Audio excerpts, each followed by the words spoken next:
Hello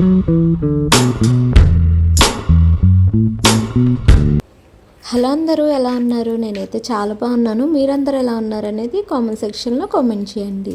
కొత్త వాళ్ళు ఎవరైనా చూస్తున్నా కానీ లైక్, షేర్, సబ్స్క్రైబ్ చేసుకోవడం అయితే మర్చిపోవద్దండి. సబ్స్క్రైబ్ చేసుకున్న తర్వాత పక్కన కనిపిస్తున్న బెల్ బటన్ ఆన్లో ఉంచుకున్నారంటే నేను చేసే వీడియోస్ అన్నీ కూడా ముందుగా మీకు నోటిఫికేషన్లు వస్తాయన్నమాట.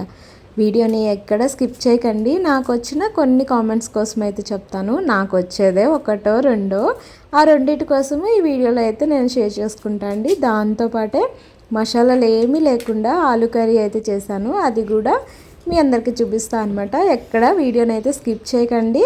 స్కిప్ చేశారంటే నేను ఎలా చేస్తున్నాను అనేది మీకు అర్థం కాదనమాట. ఇంత వివరంగా చెప్తున్నాను కాబట్టి నేను సుత్తు కొడుతూ మాట్లాడుతున్నట్టు అనిపిస్తుంది అనమాట. సారీ అండి ఇలా అన్నందుకు. నాకు వచ్చిన కామెంట్ చెప్తున్నాను అంతే. కామెంట్ చేసిన వాళ్ళు ఎవరన్నా కనుక చూస్తుంటే కనుక థ్యాంక్ యూ సో మచ్ అండి. ఎందుకంటే ఈ వీడియోని మీరు కంప్లీట్గా చూశారు అనేది అయితే నాకు అర్థమైంది. లాస్ట్ టైం నేను తోటకూర కర్రీ చేశాను కదా, దానికి వచ్చిన కామెంట్ అండి ఇది. ఈ కామెంట్ని చూసి ఎంత నవ్వుకున్నానంటే, నేను మాట్లాడేదే చాలా అంటే చాలా ఎక్కువ. అందులో మీకు ఎంతవరకు అర్థమవుతుంది అనేది నాకు తెలీదు. అందుకోసం అని చెప్పి అంత వివరంగా నేను మాట్లాడడానికని ట్రై చేస్తున్నాను అంతే. పెద్ద ఇందులో సుత్తి కొట్టి మాట్లాడడానికి ఏముందో నాకు అర్థం కాలేదండి. మీరు కామెంట్ పెట్టాక నేను 2-3 సార్లు చూసుకున్న ఆ వీడియోని అనమాట. సరే, నాకైతే అలానే అర్థమైంది. అందుకనేసి నేను ఈ వీడియోలో అయితే చెప్తున్నాను దీని గురించి అయితే. ఇంకొకటి, నేను ఉప్మా రెసిపీ అంటే చెప్పాను కదా, మీ అందరితోనే షేర్ చేశాను కదా నేను.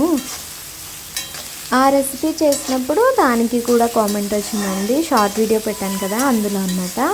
అంటే ఏమని కామెంట్ వచ్చిందంటే, ఉప్పిడి పిండి అంటే వేరు, ఉప్మా అంటే వేరు అని వచ్చిందండి. థ్యాంక్ యూ సో మచ్ అండి. మీరు కూడా నా వీడియోని చూసి చెప్పారనే అనుకుంటున్నాను.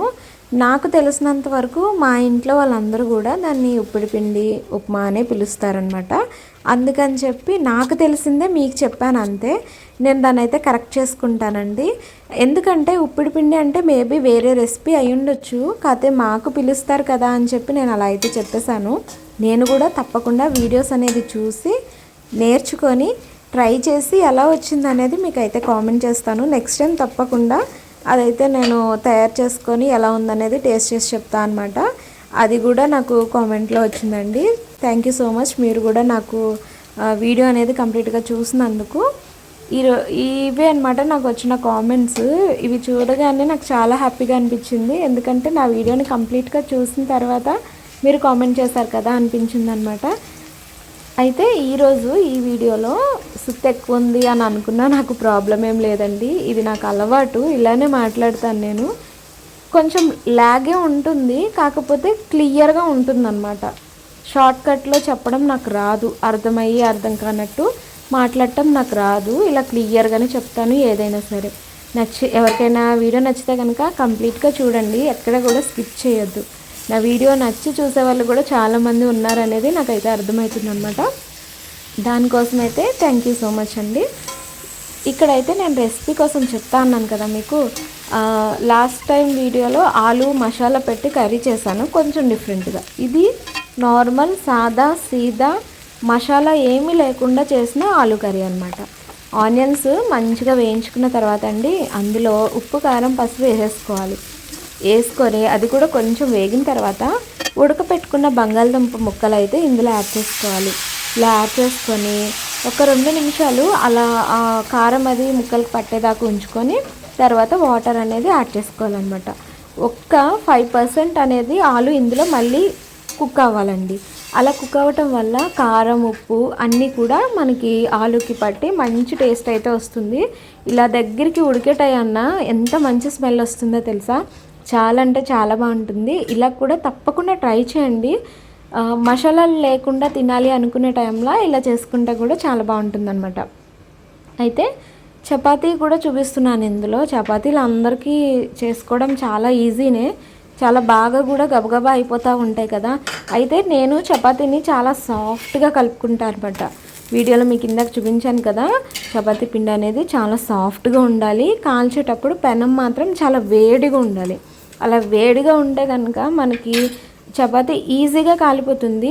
మీరు మార్నింగ్ చేసుకొని ఈవినింగ్ వరకు అలా బాక్స్లో పెట్టి ఉంచినా కానీ మీకు మెత్తగానే ఉంటాయండి. గట్టిగా అనేది అస్సలు అవ్వవు ఇలా కనుక చేస్తే. అలా కాకుండా కొంచెం గట్టిగా చేసుకొని కొంచెం సిమ్లో పెట్టుకొని లేకపోతే మీడియం ఫ్లేమ్లో పెట్టుకొని వేయించుకున్నారనుకో మీకు కొంచెం హార్డ్ అయ్యే ఛాన్సెస్ అయితే ఉంటుందన్నమాట. తప్పకుండా ఒకసారి ఇది కూడా ట్రై చేయండి, మీ అందరికీ నచ్చుతుంది. ఆల్మోస్ట్ అందరికీ తెలుసులేండి, వీడియోస్ చూసే వాళ్ళకి. తెలియని వాళ్ళ కోసం అయితే ఈ విషయం చెప్తున్నాను అనమాట. కర్రీ అయితే చాలా అంటే చాలా బాగా కుక్ అయిందండి. స్మెల్ అయితే భలే వస్తుంది. లాస్ట్ టైము నేను వేరే కర్రీ చేసినప్పుడు ఇలా ఇప్పుడు మీకు చూపిస్తున్నట్టుగా మూత తీస్తుంటే నా వేలైతే కాలిపోయిందనమాట. అందుకని ఈరోజు ఎంత జాగ్రత్తగా తీసానంటే, ఎందుకంటే నాకు చాలా బ్లౌజెస్ ఉన్నాయి స్టిచ్ చేయవలసింది. దానికి తోడు ఇల్లు మారటం కోసం అని చెప్పి 2 వీక్స్ నుంచి నేను ఇంటికి సంబంధించిన పనులన్నీ కొంచెం కొంచెంగా చేసుకుంటున్నాను అనమాట. కొంచెం అవసరం లేని అన్నీ పక్కకు తీసేసి మిగతా అన్నీ లైట్గా ప్యాకింగ్ అయితే స్టార్ట్ చేశాను, ఎంతవరకు కావాలి అనేది. తప్పకుండా మేము షిఫ్ట్ అయ్యేటప్పుడు వీడియో కూడా మీ అందరితో షేర్ చేస్తా అండి. ఐ హోప్ ఈ వీడియో మీ అందరికీ నచ్చిందని అనుకుంటున్నాను. నచ్చితే కనుక లైక్ షేర్ సబ్స్క్రైబ్ అయితే చేసుకోండి. నేను ఇలానే మాట్లాడతానండి, పెద్ద ల్యాగ్ అని అనుకోవద్దు ఎవరు కూడా.